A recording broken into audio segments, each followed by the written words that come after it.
सृष्टि, good afternoon. सभी को मेरी आवाज आ रही है? ओके, चलो चलो let us start interaction of chemistry. तो यहाँ पे डिस्क्लेमर यहाँ पे लिखा है, this model answers are framed just as a guidance to students, they may not be exactly as per boards rule और डायरेक्शंस। ठीक है, ये ध्यान में रखना है। गुड आफ्टरनून लिखित। चलो आगे सभी लोग। तो यहाँ पे पैटर्न आपको पता हो गया। अभी पहला पेपर होने के बाद में, टेस्ट सीरीज 1 का पेपर होने के बाद में सभी को पैटर्न्स के बारे में पता चल गया। तो हम अभी डिस्कस करेंगे section A, question number 1, select and right the correct answer.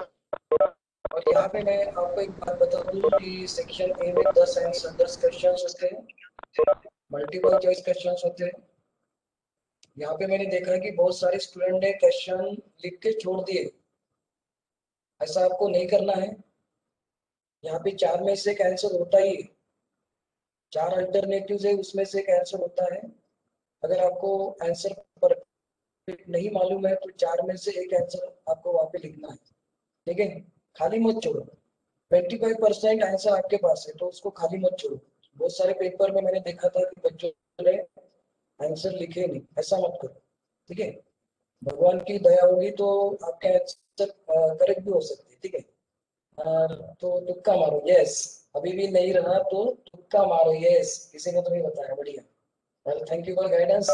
चलो question number 1, quartz is an example of, आपके सामने आंसर है कोवेलेंट सॉलिड। तो ये ionic solid, molecular solid, metallic solid और कोवेलेंट सॉलिड, इनके एग्जांपल्स देख लो, एग्जांपल्स याद कर लो। तो कॉर्ड्स कोवेलेंट सॉलिड का एग्जांपल है। उसके बाद में क्वेश्चन नंबर 2 देखो, थोड़ा हटके क्वेश्चन था।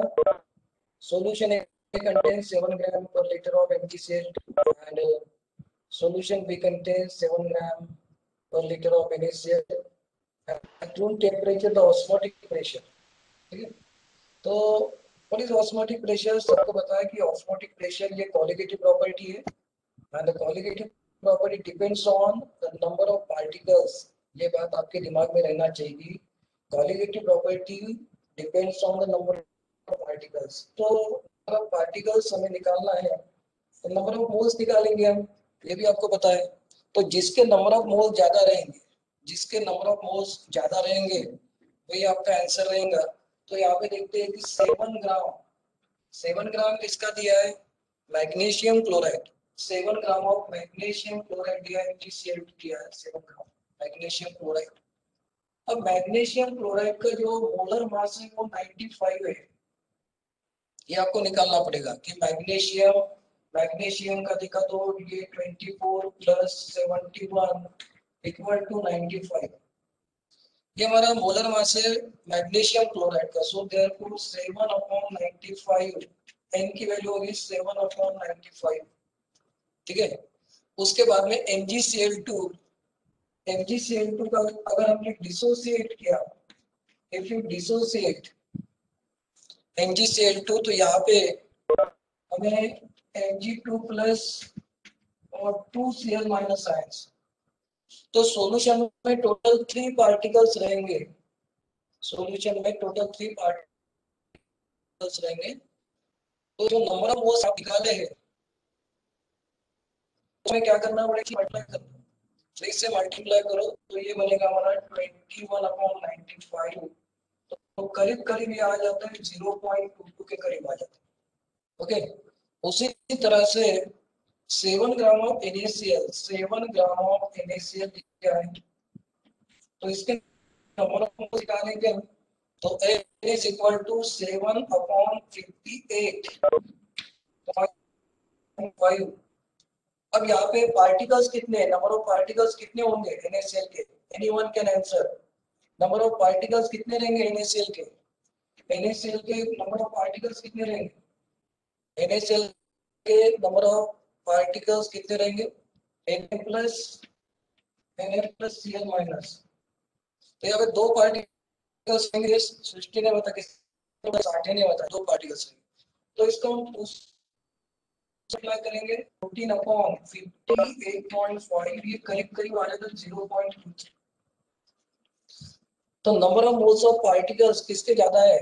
Number of moles of particles obviously B के ज्यादा। ये बी था हमारा और ये ए था, तो नंबर ऑफ पार्टिकल्स बी के ज्यादा है, इसलिए हमारा ऑप्शन होगा the osmotic pressure of solution B is greater than solution A. Okay, clear है? क्लियर हो गया आंसर? तो आंसर सी। उसके बाद में question number 3, the pH of decimolar solution of KOH is। अब डेसीमोलर सॉल्यूशन का मतलब क्या होता है? What is decimolar solution? Decimolar का मतलब होता है 1/10। डेसीमोलर का मतलब होता है 1/10। तो 1/10 दिया है, मोलरिटी दी है m इक्वल टू 1/10, तो which is equal to 10 -1, ऐसा भी हम बोल सकते हैं। और दिया क्या है? दिया है KOH। तो KOH है, तो इसका मतलब सॉल्यूशन में कौन से आयंस रहेंगे? OH minus ion. सॉल्यूशन में OH माइनस आयन रहेंगे, तो हमें पहले POH निकालना पड़ेगा।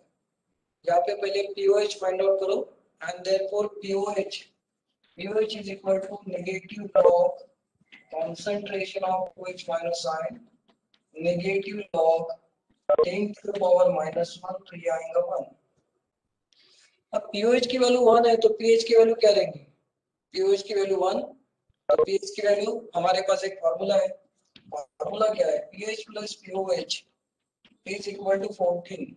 सबने याद किया है, pH plus pOH equal to 14, so therefore the pH is equal to 14 minus 1 equal to 30। तो हमारा आंसर होगा 30।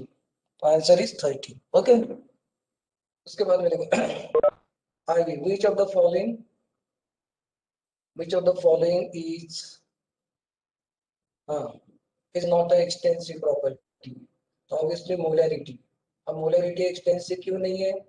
क्योंकि it does not depends on the amount of substance।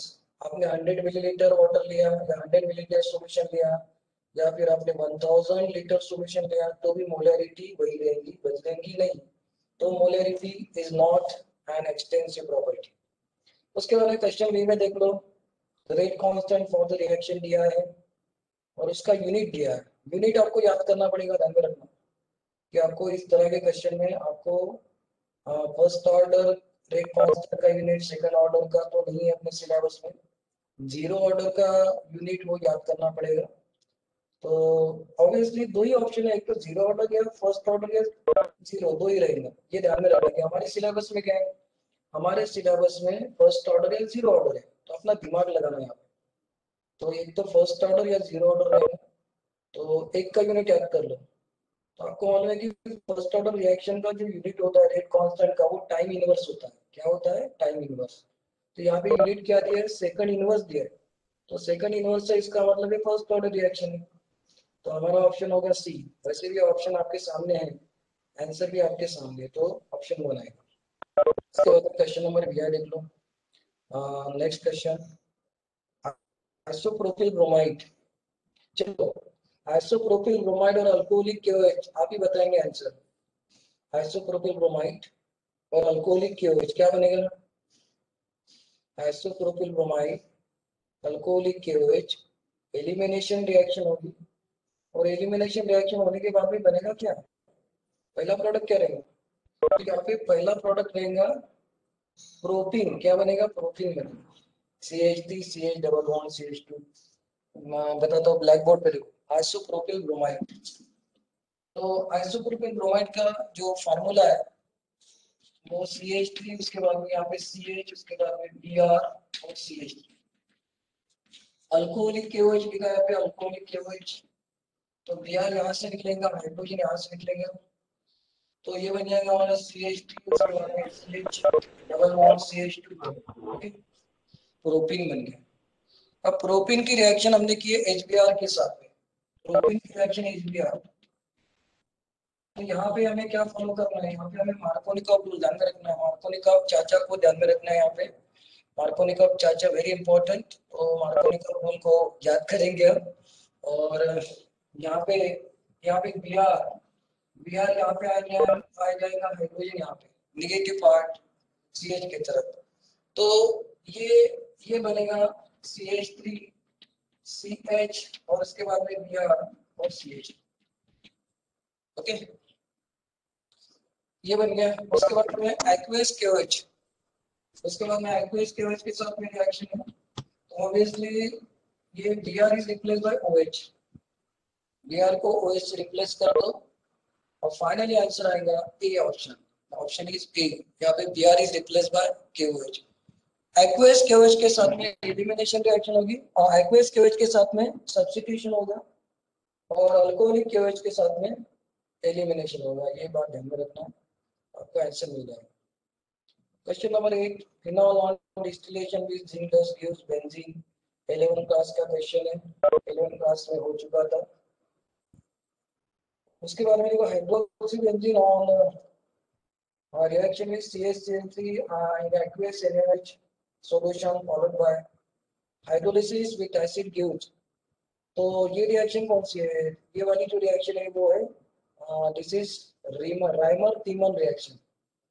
एक बात बता दूं आपको कि जितने भी नाम की रिएक्शन है आपके सिलेबस में, जितने भी नाम की रिएक्शन है वो बिल्कुल नेम रिएक्शंस का एक चार्ट बना लो। क्वेश्चन डिस्कस करते समय मैं ये भी बताऊंगा कि क्या इंपॉर्टेंट है। ऑर्गेनिक केमिस्ट्री में जितने भी नाम की रिएक्शन है, मार्कोनिकोव रूल है, पेरोक्साइड इफेक्ट है, सेंजेस रूल है, राइमर थीमन रिएक्शन है। ओके, और उसके बाद में एक minute, battery is running low. Question होते ही 100%, 3-4 क्वेश्चन होंगे। हाँ, तो उसके बाद में नेक्स्ट सेकेंडरी ब्यूटाइल अमाइन। अक्सर इसमें बच्चे धोखा खाते हैं। सेकेंडरी ब्यूटाइल अमाइन क्या होता है, उसका स्ट्रक्चर क्या है? Secondary butyl amine, secondary butyl amine का स्ट्रक्चर है CH3CH NH2 COH5। क्या हमारा सेकेंडरी ब्यूटाइल अमाइन, और यहाँ पे कौन सा ग्रुप अटैच? यहाँ पे NH2 ग्रुप अटैच है। और ध्यान में रखना है कि अमाइन में प्राइमरी अमाइन क्या होता है, जिसके पास NH2 ग्रुप है उसको बोलेंगे प्राइमरी अमाइन, जिसके पास NH ग्रुप है उसको बोलेंगे सेकेंडरी अमाइन, जिसके पास में सिम N है उसको बोलेंगे टर्शियरी। तो यहाँ पे हमारा ऑप्शन होगा ए, प्राइमरी अमाइन। उसके बाद में question number 10, the SI unit of molar conductivity is, obviously unit भी याद करना है आपको, जितने भी यूनिट्स है वो याद कर लेना, तो ऑप्शन डी। उसके बाद में आंसर द फॉलोइंग क्वेश्चंस। खासकर ये जो क्वेश्चंस है, मतलब क्वेश्चन नंबर 1 और क्वेश्चन नंबर 2, यहाँ पे आपको मेहनत करने की जरूरत है। बाकी जगह पे ऑप्शन से, यहाँ पे ऑप्शन नहीं है। ऑप्शन नहीं होने के कारण आपको यहाँ पे मेहनत करने की बहुत जरूरत है। तो यहाँ पे आपको, यहाँ पे अगर आप मेहनत करोगे तो केमिस्ट्री में स्कोर अच्छा होगा। तो देखो बाद में question number 2, answer the following, right one example of basic buffer solution. Basic buffer solution क्या होता है? बहुत सारे बच्चों ने गलत लिखा था, बहुत सारे बच्चों ने एसिडिक बफर का एग्जांपल लिखा था।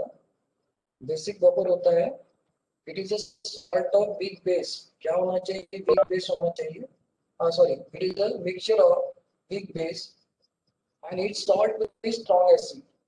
वीक बेस होना चाहिए और उसका सॉल्ट स्ट्रांग एसिड के साथ में। जैसे यहाँ पे अमोनियम हाइड्रोक्साइड का वीक बेस है और उसका सॉल्ट हमने बनाया HCl के साथ में, वो हो गया NH4C। तो weak base and it's salt with strong acid, ऐसा अगर आपने लिखा है तो आपको 1 मार्क्स मिलेगा। कोई भी एग्जांपल चलेगा, कोई प्रॉब्लम नहीं है, लेकिन बेसिक बफर का, ठीक है। उसके बाद में नेक्स्ट क्वेश्चन नंबर 2 में देखो, question number 2, in a particular reaction 2 kJ of heat is released by the system and 6 kJ of work is done on the system, determine del U। बहुत ही simple problem था। यहाँ पे del U equal to Q plus W, ऐसा हमें formula लिखना था। और यहाँ पे Q, अब यहाँ पे जो हीट रिलीज दिया है इसकी वैल्यू रहेगी माइनस में, ध्यान में रखना है। When heat is given out, heat is taken as minus, तो Q की वैल्यू -2 लेंगे हम, और जो W है, work is done on the system, ध्यान में रखना कि work is done on the system, इसका मतलब है कि वैल्यू पॉजिटिव है। -2 + 6 दैट इज 4 किलो जूल। यहाँ पे आंसर चाहिए हमें, फॉर्मूला अगर नहीं लिखा तो भी चलता है, डायरेक्ट आप कैलकुलेशन करके आंसर लिख सकते हैं 4 kilo. Question number 3, electronic configuration of chromium. Chromium का इलेक्ट्रॉनिक कॉन्फ़िगरेशन कितना होता है? क्रोमियम का इलेक्ट्रॉनिक कॉन्फ़िगरेशन तो यहाँ पे दिया है, आप नोट कर सकते हैं इसको, इंपॉर्टेंट है। जो भी एक्सेप्शनल कॉन्फ़िगरेशन है ध्यान में रखना कि आपके सिलेबस में जो भी एक्सेप्शनल है, जो भी जैसे क्रोमियम है, कॉपर है, उसके बाद में मर्क्यूरी है, उसके बाद में सिल्वर है, इनका इलेक्ट्रॉनिक कॉन्फ़िगरेशन एग्जाम में आ सकता है। तो क्रोमियम का 3D5 4S1 ऐसा अगर आपने लिखा है तो आपको 1 मार्क मिलेगा। अगर आपने 3D4 4S2 लिखा है तो 0 मार्क्स मिलेगा, ध्यान में रखना। उसके बाद में लिखो right draw the structure of monosulphuric acid. आपको मैं एक बात बताना चाहता हूँ यहाँ पे कि आपको क्या करना है, जितने भी पी ब्लॉक एलिमेंट में, पी ब्लॉक एलिमेंट हो 16, 17, 18 ग्रुप एलिमेंट्स है, वहाँ पे जितने भी स्ट्रक्चर्स है, सल्फ्यूरिक एसिड है या फिर हैलोजन एसिड के स्ट्रक्चर है, हैलो एसिड के स्ट्रक्चर है, fluorine hypochlorous acid, hypochloric acid, phosphoric acid, जितने भी स्ट्रक्चर्स है उनकी ज्योमेट्री, उनका हाइब्रिडाइजेशन, ये सब आपको याद कर लेना। 100% क्वेश्चन होगा एग्जाम में, बोर्ड के एग्जाम में भी 100% होगा, बिल्कुल 100% होगा। इसलिए जितने भी स्ट्रक्चर है आज ही आप कर लो, पी ब्लॉक एलिमेंट में जितने भी स्ट्रक्चर है आज ही कर लो, बिल्कुल 100% क्वेश्चन होने वाला है। अगर ये आपको पता है और आप नहीं कर रहे तो ये आपका मिस फॉर्चून है, ठीक है। तो ये you are not a fortunate. So आपको मैं बता रहा हूँ कि जितने भी स्ट्रक्चर से वो कर लो, ठीक है, बड़ी काम की चीज है, ठीक है। उसके बाद में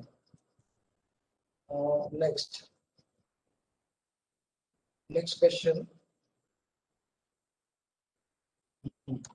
what is the coordination number of AP3 plus? Coordination number हमें निकालना है। कोऑर्डिनेशन नंबर क्या होता है ये सबको पता है कि कोऑर्डिनेशन नंबर में it is a number of donor atom attached to central metal ion. सीधी बात, number of donor atoms attached to central metal ion. तो यहाँ पे देखो 6 किसने बता दिया है? अजिंक्य नानेवाडेकर। तो अजिंक्य देखो बेटा कि यहाँ पे C2O4 मतलब क्या है? COO इसका स्ट्रक्चर ये ऑक्सैलेटो आयन से इसका स्ट्रक्चर है COO। तो यहाँ पे 2 डोनर आइटम है, पहला और दूसरा। एक लिगेंड के पास में 2 डोनर आइटम है, तो ये पहला यहाँ पे 2 डोनर आइटम एपी के साथ में अटैच है। सिमिलरली यहाँ से मैं अगर यहाँ पे अगर मैं दूसरा ले लिया तो ये COO, तो ये यहाँ पे अटैच होगा। सिमिलरली तीसरा यहाँ से अटैच होगा OC और OOC, ठीक है। तो टोटल कितने हो गए? 6। को AP3 प्लस का जो कोऑर्डिनेशन नंबर है वो 6 है। बहुत सारे स्टूडेंट ने 3 लिखा था, क्वेश्चन आसान था लेकिन उतना आसान नहीं था, ठीक है। उसके बाद नेम द गामा आइसोमर्स, ये 11 क्लास में भी था। गामा आइसोमर्स ऑफ BH6 गैमेक्सेन और लिंकेन।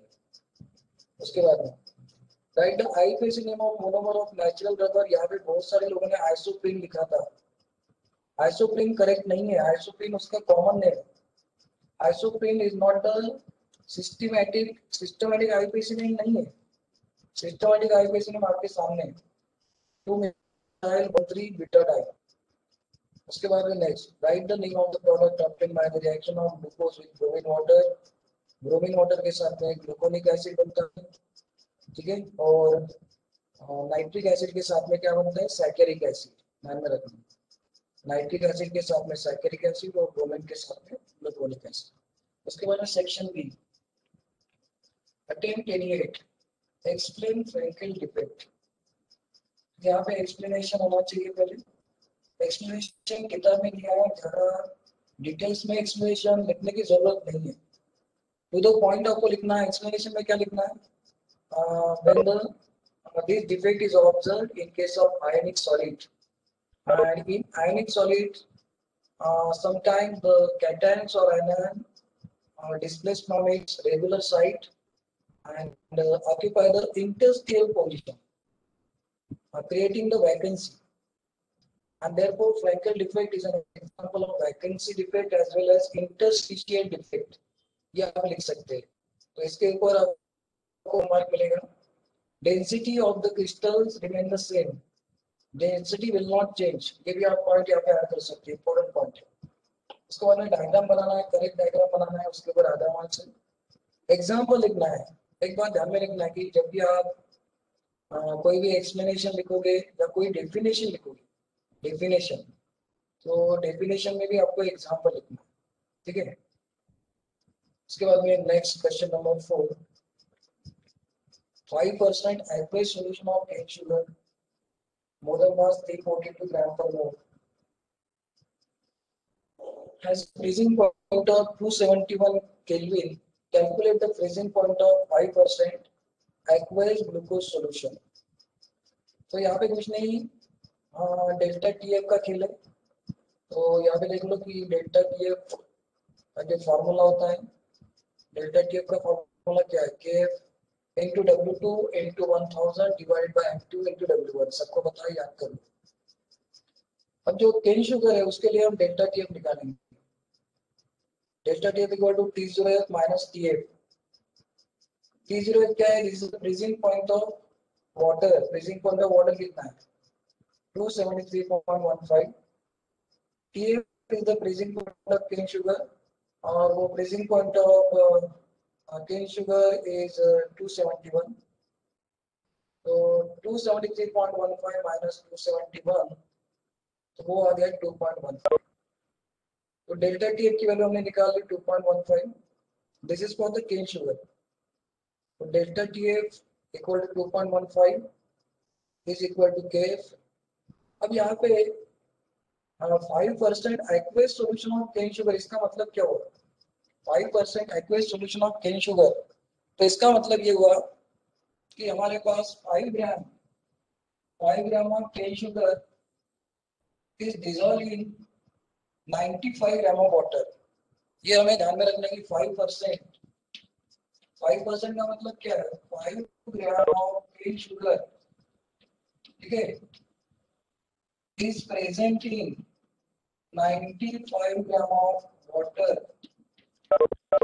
ओके. 5 ग्राम ऑफ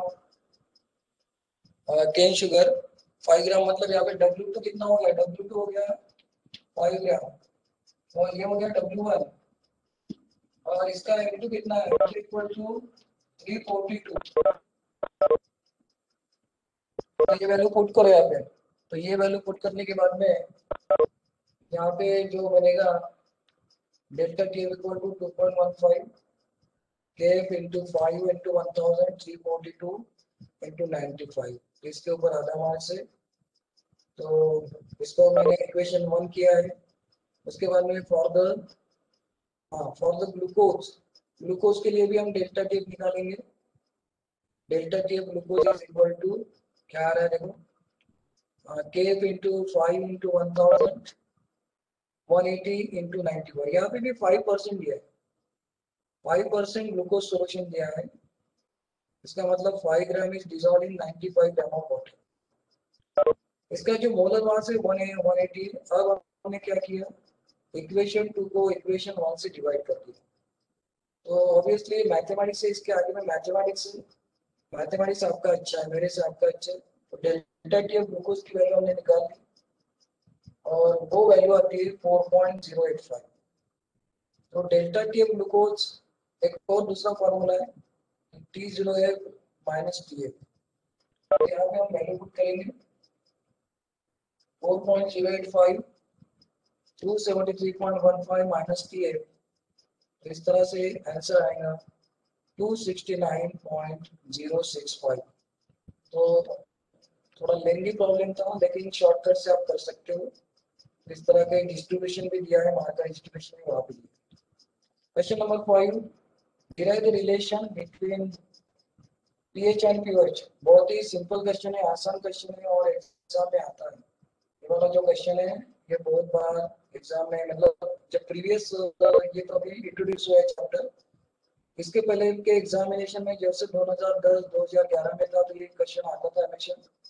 तो यहाँ पे हम KW से शुरुआत करेंगे.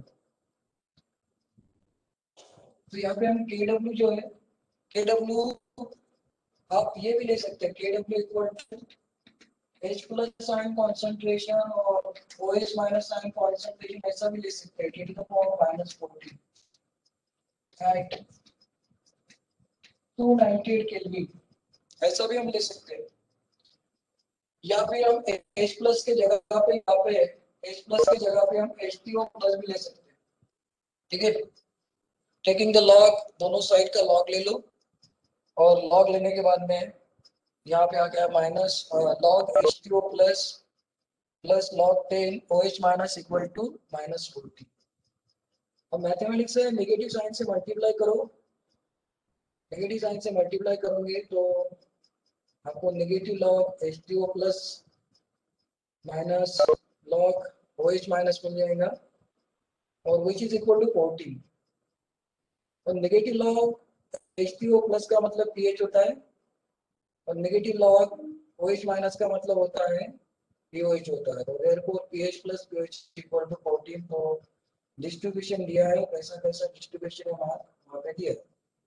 उसके बाद में next, calculate the work done in the oxidation of 4 moles of SO2 at 25 degree centigrade. Equation दिया है, और ध्यान में रखना है कि इस तरह के जो प्रॉब्लम्स है तो वहाँ पे क्वेश्चन जो है, प्रॉब्लम जो है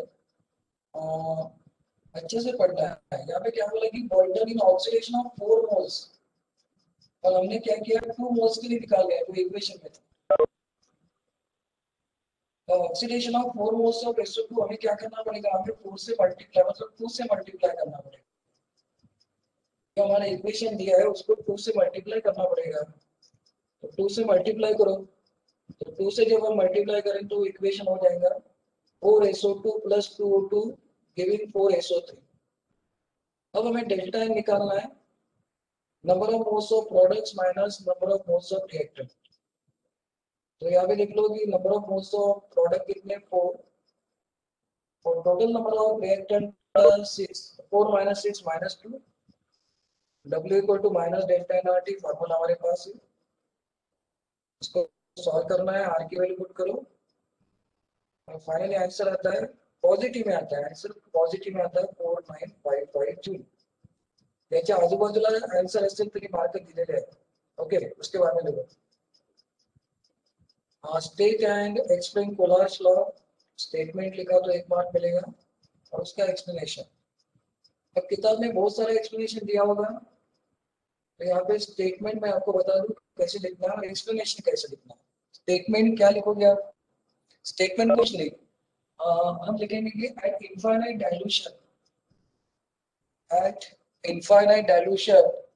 molar conductivity of an electrolyte is equal to the sum of molar conductivity of cation and the molar conductivity of anion at infinite dilution. Explanation में हम क्या लिखेंगे, for example molar conductivity at infinite dilution of NaCl is equal to molar conductivity of Na plus at infinite dilution is 0 बताना, 0 या infinite dilution, 0 भी बता सकते हैं आप, infinite dilution भी बता सकते हैं, प्लस लैम्डा सी, बस इतना भी लिखा तो भी एक्सप्लेनेशन इज सफिशिएंट, ज्यादा लिखने की जरूरत नहीं है, ठीक है। बहुत सारा लिखने से बहुत मार्क्स मिलेंगे ऐसा कुछ भी नहीं है, टू द पॉइंट लिखना है, ठीक है। उसके बाद distinguish between order and molecularity of reaction, any 4 difference, आपके किताब में दिए 4 डिफरेंस, तो 4 डिफरेंसेस लिखना है। एग्जांपल के ऊपर मार्क्स नहीं मिलेगा, अगर आप सिमिलर पॉइंट बार बार लिखोगे तो भी मार्क्स नहीं मिलेंगे। जैसे यहाँ पे एक बात बताता हूँ आपको कि पेपर में बहुत सारे बच्चे ने क्या लिखा कि पहला पॉइंट लिखा कि molecularity is always integer and order of reaction may be fraction, may be negative, may be positive। नीचे में क्या लिखा कि दूसरा पॉइंट लिखा कि molecularity is never 0, और यहाँ पे लिखा ऑर्डर ऑफ रिएक्शन में भी 0। तो ये दोनों पॉइंट सेम हो गए, दोनों पॉइंट सेम हो गए, इसके ऊपर आपको आधा ही मार्क्स मिलेगा, because this 2 points are same.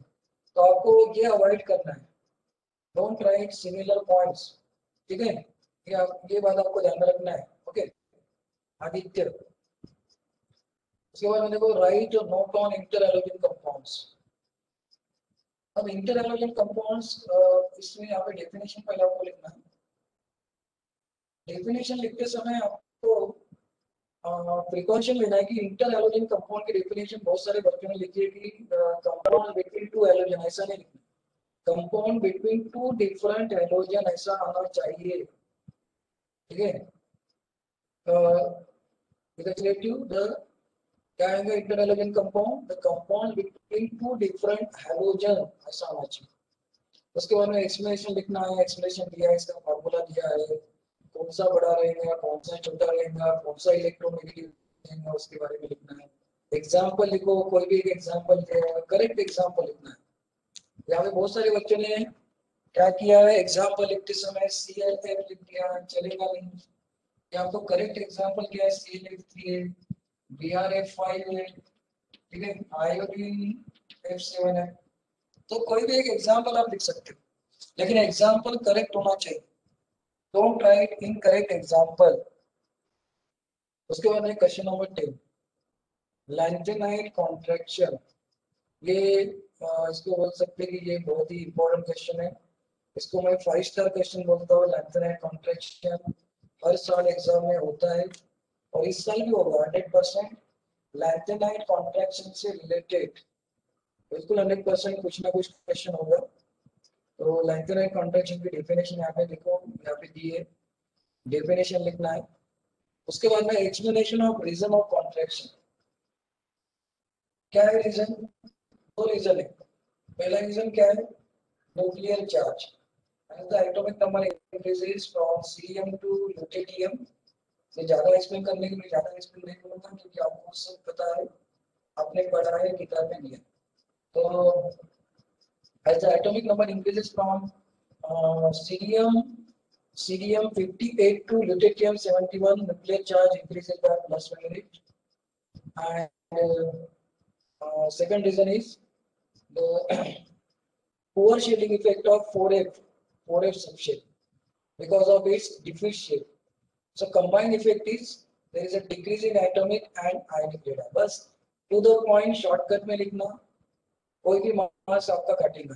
Question number 11, write the IUPAC name of the following complexes: APCO5, penta carbonyl ion 0। ध्यान में रखना कि दिस इज वेरी इंपॉर्टेंट, जो 0 लिखा है यहाँ पे, ये अगर लिखा नहीं है, ऑक्सीडेशन स्टेट अगर आपने मेंशन नहीं किए तो आपको 0 मार्क्स मिलेगा। 0 मार्क्स दिए मैंने, यहाँ पे ऑक्सीडेशन स्टेट आपको मेंशन करना। उसके बाद में सेकंड में भी सोडियम हेक्साफ्लोरोएल्यूमिनेट थर्ड, जिन्होंने थर्ड लिखा नहीं है ब्रैकेट में उनको मैंने मार्क्स दिए नहीं है, क्योंकि आईपीएसी नॉमेनक्लेचर में क्या होता है कि वहां पे oxidation state is very very important.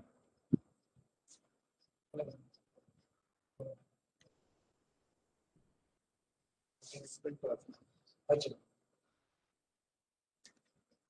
Okay,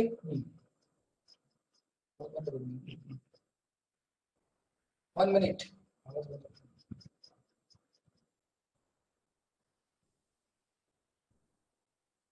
waiting में लगा हुआ है। पीटीआई बोलो पार्टिसिपेंट पिक्चर, ओके, तो चलो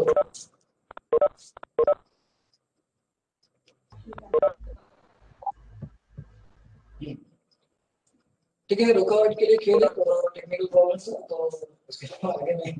एनीवे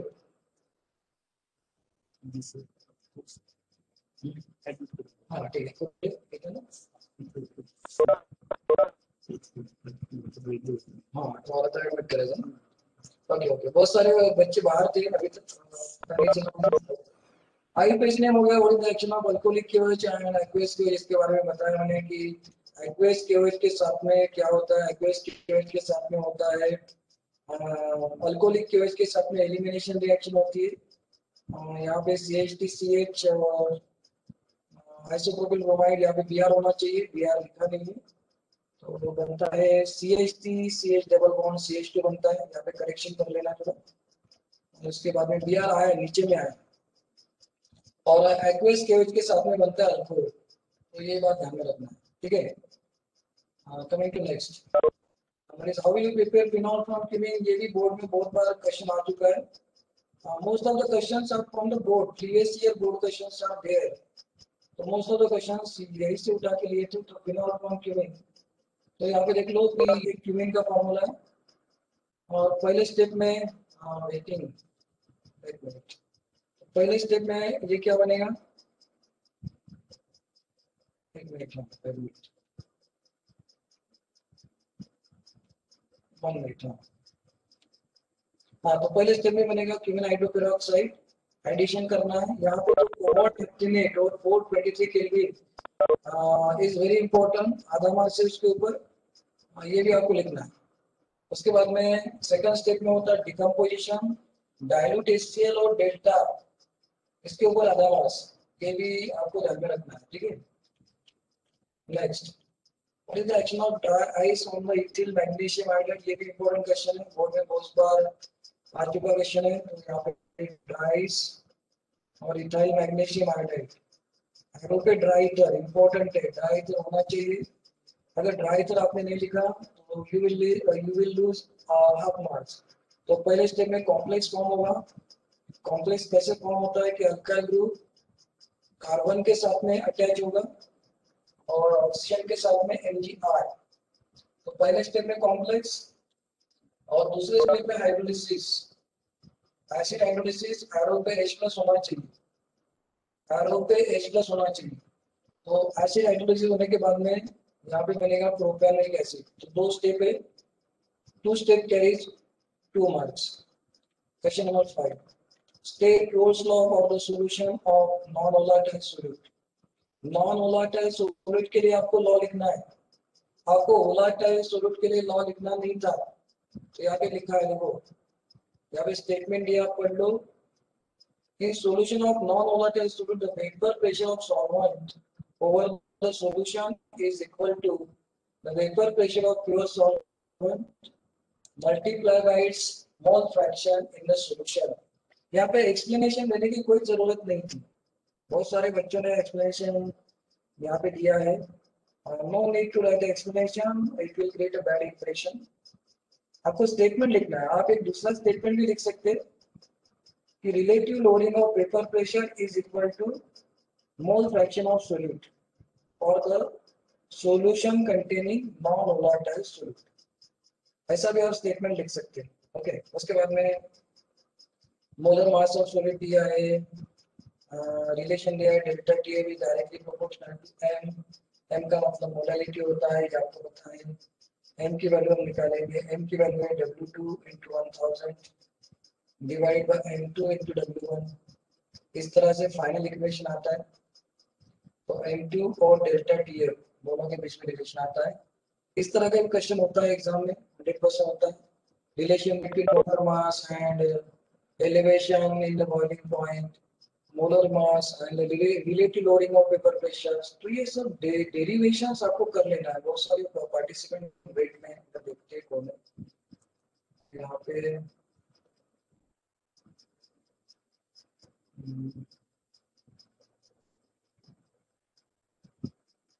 ठीक है, नेक्स्ट, ओके, एडमिट नहीं है। The 6 participants are waiting, बहुत सारे भी participants waiting इसमें, उनको भी एडमिट करना चाहिए। और उसके बाद में 6, ओके, एडमिट। 2 पार्टिसिपेंट, बाप रे बाप, क्या कर रहे थे अभी तक? नाश्ता कर रहे होंगे शायद। ये कुमारी और यासीन, हाँ, ओके, चलो। तो यहाँ पर देखो नेक्स्ट क्वेश्चन से कि calculate voltage of the cell, इस तरह क्वेश्चन होगा। यहाँ पे पहले इक्वेशन लिखना है आपको। पहले ऑक्सीडेशन होगा Sn का, Sn के प्लस 2 इलेक्ट्रॉन, थोड़ा फास्ट लूंगा मैं अभी। और positive electron 2Ag plus 2 electron 2Ag। ये लिखने के बाद आपको आधा मास मिलेगा टोटल इक्वेशन। उसके बाद में ई सेल की वैल्यू निकालना है। ई सेल की वैल्यू क्या है? ई सेल का फॉर्मूला क्या है? ई सेल का फॉर्मूला है E zero cell minus 0.0592 divided by N log S N two plus concentration of AG plus two the square किया हमने। क्यों किया स्क्वायर? एजी प्लस का हमने स्क्वायर लिया है क्योंकि एजी प्लस जो है वो 2 बार आ चुका है। एजी प्लस इज मल्टीप्लाइड बाय 2 तो उसका स्क्वायर ले लो। ठीक है, तो पहले ई जीरो सेल निकालेंगे। तो ई जीरो सेल का जो आंसर आता है वो 0.936 और 0.936 आएगा और 0.936 उसको वैल्यू पुट करो। वैल्यू पुट करने के बाद में फाइनली आंसर आएगा 0.8679। इसके करीब जिनका आंसर आया उनको मैंने मार्क्स दिए, मार्क्स डिस्ट्रीब्यूशन वहां पे दिया है। अभी भी बहुत सारे एडमिट नहीं हो चुके, इनको मैं एडमिट कर देता हूं। उसके बाद question number 17 half life period. Half life period देख लो यहाँ पे। हाफ लाइफ पीरियड के ऊपर प्रॉब्लम होता है एग्जाम में और ये हाफ लाइफ दिया है। हाफ लाइफ में दिया है the first order reaction is 1.7 hours. How long will it take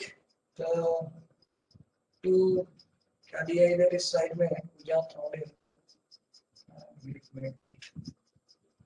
पे दिखाई दे रहा हूँ तो not English to participate.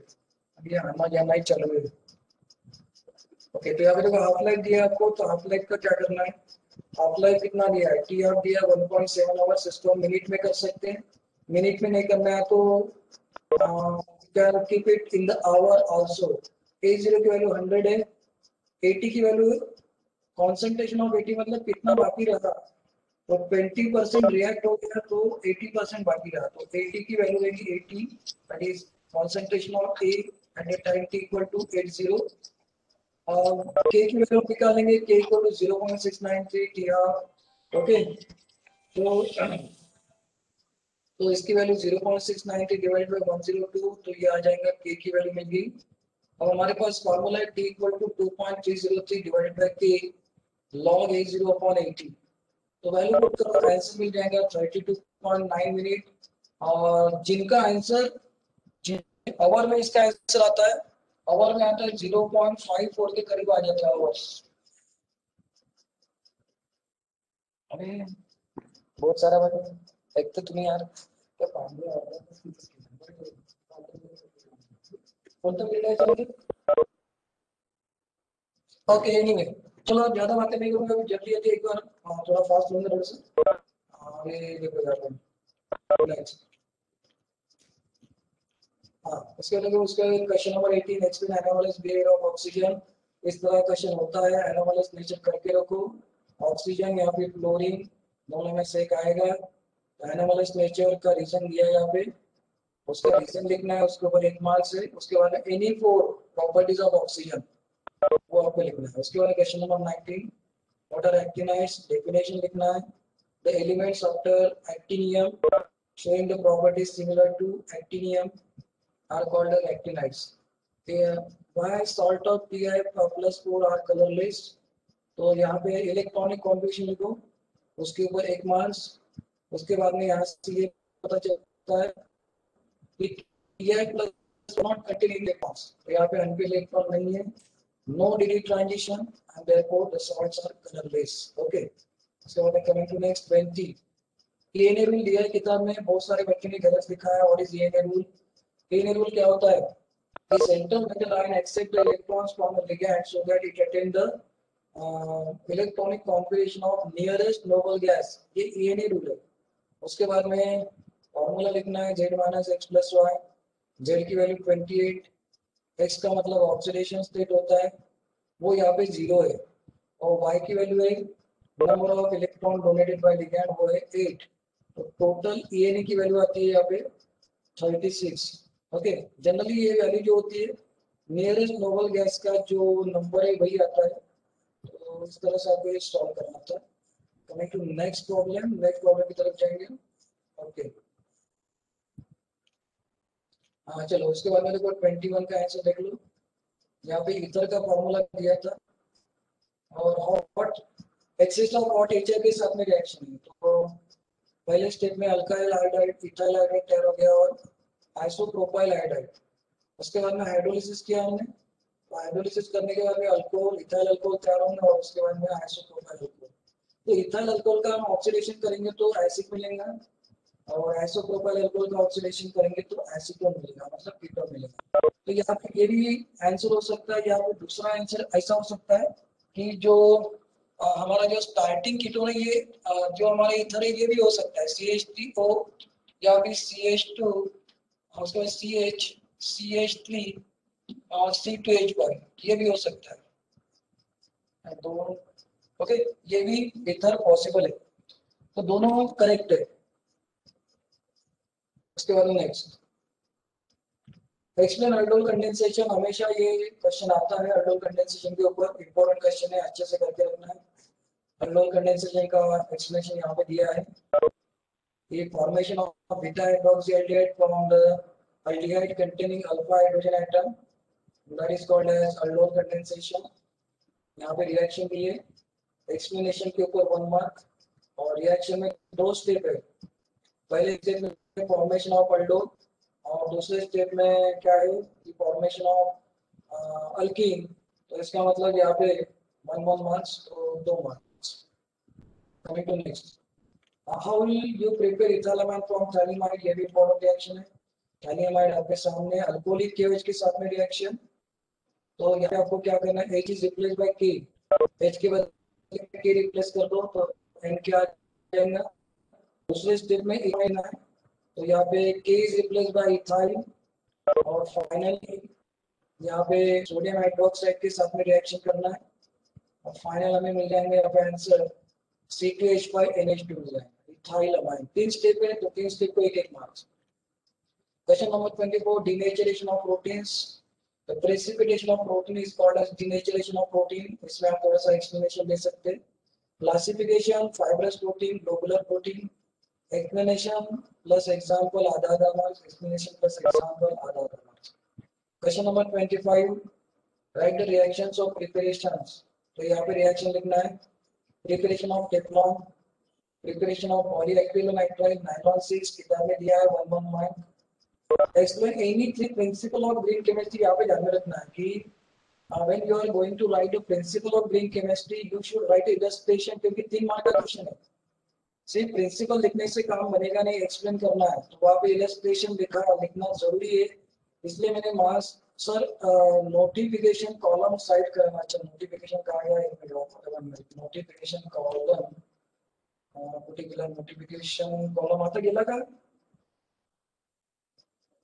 Notification column गेला का, 1 मिनट।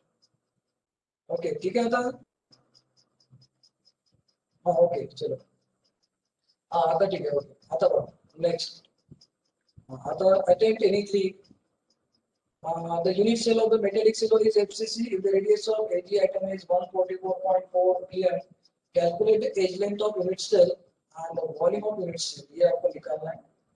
तो यहाँ पे देखो, explain conjugate acid base pair with one example। तो for FCC R की वैल्यू दी है 0.3535 A, तो A की वैल्यू निकाल लेना, तो A की वैल्यू आएगी 4.085 into 10⁻⁻8 सेंटीमीटर। उसके बाद में वॉल्यूम का क्या फॉर्मूला है, वॉल्यूम का फॉर्मूला A क्यूब, तो A का क्यूब लेना है, और फाइनली आंसर आता है 6.817 into 10⁻⁻23 cubic centimetre. Conjugate acid base pair क्या होता है, the acid base pairs will differ by only proton. जो जिन एसिड बेस पेयर में प्रोटॉन का डिफरेंस होगा, फॉर एग्जांपल एक एग्जांपल मैं बताता हूं आपको, जैसे H3O और H2O, ठीक है, H2O प्लस H2O, तो ये कॉन्जुगेट एसिड बेस पेयर, दोनों के बीच में प्रोटॉन का डिफरेंस है, ठीक है। उसके बाद में नेक्स्ट डिफाइन सेल कांस्टेंट। तो सेल कांस्टेंट की डेफिनेशन है, it is a ratio between the separation of electrode, distance between separation of electrode and the area of cross section. Ligand की definition, the species surrounding the metal ion.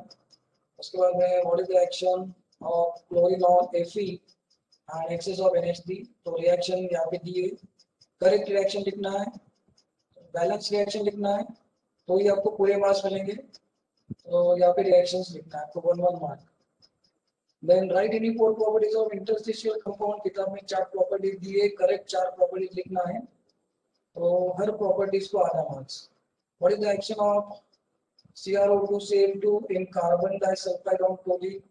Reaction लिखना है, correct reaction यहाँ पे लिखना है।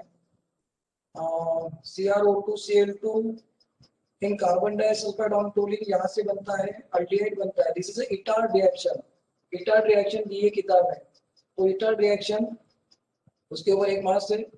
और ये CH3COCl on sodium acetate, ये सोडियम एसिटेट होना चाहिए, स्पेलिंग गलत लिखा है फिर। तो सोडियम एसिडेट के साथ में ये बनेगा acid anhydride, that is acetic anhydride बनेगा। क्या बनेगा? Acetic anhydride.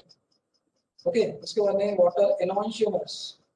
देखो एनॉन्शियमर्स की डेफिनेशन देखो ऐसी होना चाहिए, the optical isomers, optical isomers which are non-superimposable mirror images of each other are called as enantiomers। तो ऑप्टिकल आइसोमर्स वर्ड आना चाहिए यहाँ पे, अगर ये वर्ड नहीं आता है तो 0 मार्क्स मिलेंगे आपको। उसके बाद में ये मैकेनिज्म कैसे लिखना है, दैट इज वेरी इंपॉर्टेंट। बहुत सारे बच्चों को पता ही नहीं कि मैकेनिज्म कैसे लिखना है। तो देखो यहाँ पे पूरा डिटेल्स में मैंने बताया कि substitution nucleophilic unimolecular reaction mechanism, पहले एग्जांपल लिखना है, और एग्जांपल लिखने के बाद में you will get half marks. उसके बाद में rate of reaction is directly proportional, ये भी लिखना है, रेट इक्वेशन लिखना है, और उसके बाद में आधा marks. As the rate of reaction depends on concentration of tertiary butyl bromide, therefore it is called as SN1 reaction. Formation of carbonyl ion, that will carries half marks. उसके बाद में attack of OH minus ion, that will carries half marks. उसके बाद में देखो क्या लिखना है, when SN1 reaction is carried out with the chiral carbon in an optically active substrate, इसके ऊपर आधा मार्क्स। और जो लास्ट पॉइंट है, nucleophile can attack planar carbocation from either side, ये आना चाहिए, that is very very important. Okay,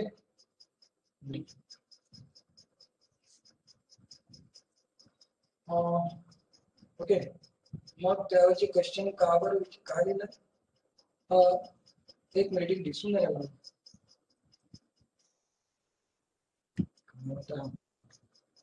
sir, पण एफसीसी नाही, एफसीसी आहे बेटा, एक मिनिट रेणुका, एफसीसी इस सिलेबस मध्ये त्याचे फॉर्म्युले, एफसीसी कोणी सांगितलं सिलेबस मध्ये नाही म्हणून?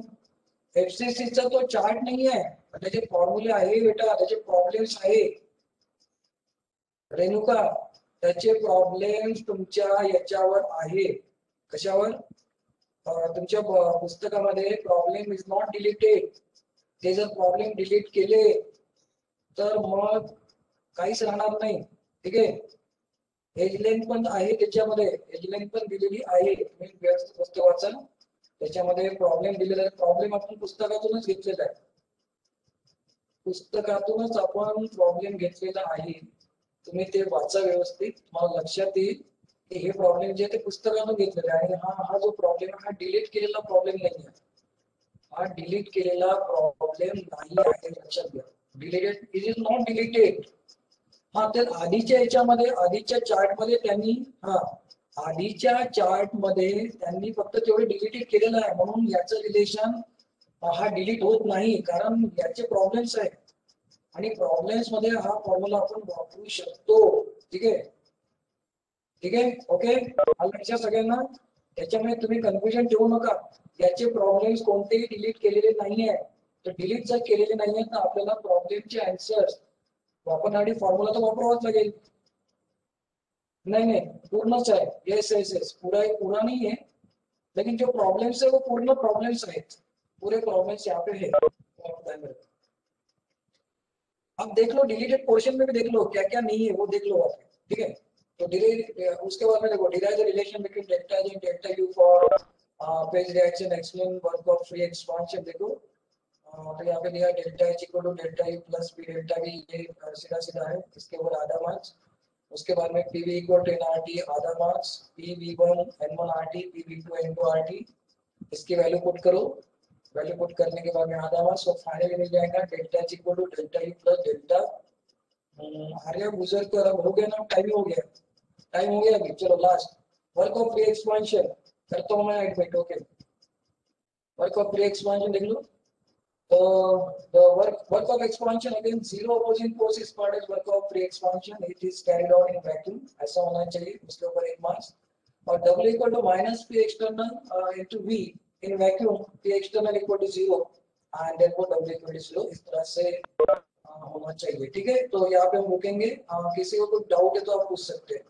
Any doubt? चलो 5 मिनट में पूछ लो, आपके कोई डाउट होंगे तो पूछ लो जल्दी. अभी 5 मिनट का समय है तो आधा गुजर का तो मैं एडमिट नहीं करूंगा.